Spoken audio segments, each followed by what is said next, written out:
Alors, je vais prendre la parole au nom de la France Insoumise.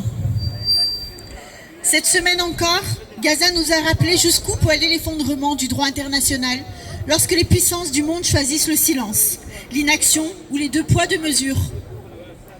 Cette semaine encore, des civils ont été tués, des familles ont été déplacées, des enfants ont été enterrés, et pendant ce temps, on continue de parler de cessez-le-feu.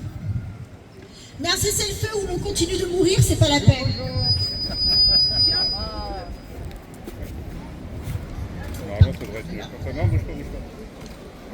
Depuis des mois, les organisations humanitaires alertent. L'ONU parle de catastrophe humanitaire.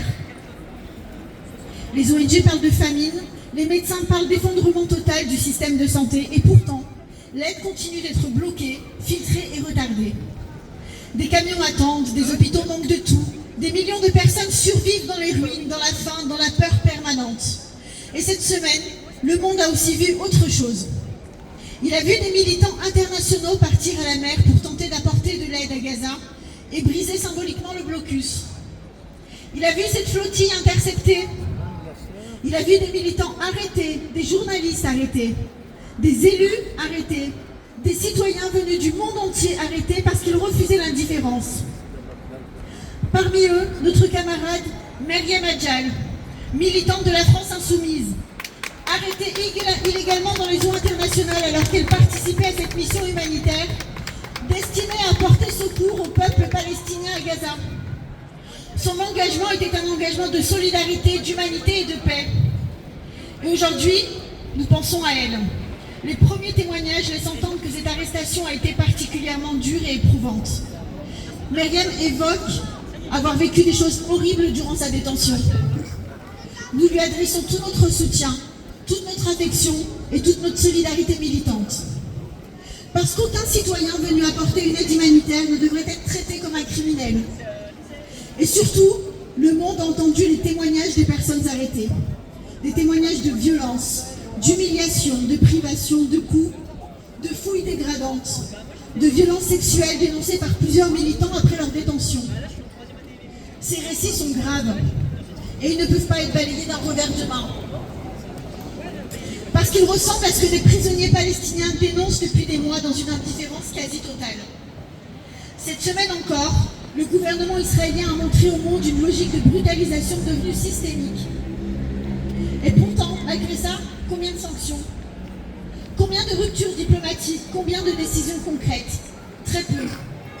Alors il faut le dire clairement, si le droit international ne s'applique pas à Gaza, alors ce n'est plus un droit universel.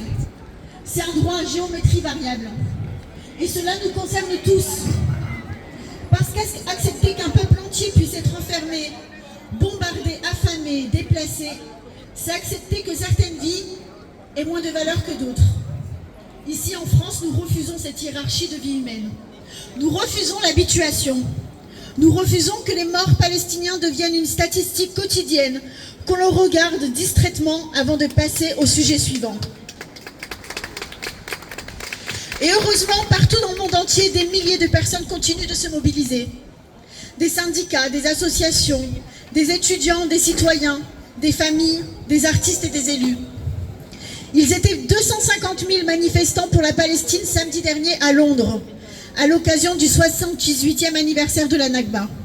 Une délégation de 3 députés représentant le groupe parlementaire LFI était présente et a pris la parole. Une mobilisation immense malgré les intimidations, malgré les tentatives de criminalisation, malgré les accusations absurdes lancées contre toutes celles et ceux qui offensent le peuple palestinien. Car défendre les Palestiniens n'est pas un crime. Demander un cessez-le-feu n'est pas un crime. Refuser un génocide n'est pas un crime. C'est une exigence humaine fondamentale. Nous sommes ici aujourd'hui parce que nous savons qu'aucune paix durable ne pourra exister sans justice. Aucune paix durable ne pourra exister tant qu'un peuple vivra sous occupation, sous blocus et sous bombardement permanent. La paix n'est pas le silence imposé par la force. La paix n'est pas la gestion humanitaire des ruines. La paix exige l'égalité des droits, la dignité, la liberté, la protection des civils et le respect du droit international pour tous et sans exception. Alors aujourd'hui encore, nous continuerons à manifester, à parler, à dénoncer, à documenter et à nous mobiliser. Parce que le pire serait de s'habituer. Le pire serait de considérer l'inacceptable comme normal. Et nous refusons profondément cette normalisation de l'horreur. Vive la solidarité entre les peuples, vive la justice et vive la Palestine libre!